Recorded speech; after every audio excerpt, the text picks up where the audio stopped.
আপনাকে বলছি, হ্যাঁ আপনাকে বলছি। আপনি কি একা? খুব একাকিত্ব বোধ করছেন? ধারে কাছে কেউ বন্ধু-বান্ধব, আত্মীয়স্বজন কেউ তেমনভাবে আপনার সঙ্গে যোগাযোগ রাখছে না বা যোগাযোগ নেই। কিন্তু মনে ভাববেন আপনি কিন্তু একা নন। আপনার ধারে পাশে ওপর নিচে কেউ একজন শক্তিমান আছেন, যিনি আপনাকে সদাচর লক্ষ্য করছেন এবং আপনার বিপদে সবসময় সাহায্যের হাত বাড়িয়ে দেবেন।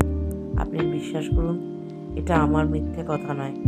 আপনি লক্ষ্য করবেন, আপনি যখনই একা থাকবেন তখনই আপনার মধ্যে একটা লড়ার ক্ষমতা বা একটা করে নেওয়ার বা একটা জয় করার ক্ষমতা আপসেই চলে আসে। তাই জন্য আপনি কখনোই নিজেকে ভাববেন না আপনি একা। আপনি ভাববেন আপনি একা এই কারণেই যে তাদের মতো আপনি নন বলে। তাই একাকিত্বকে ভয় পাবেন না।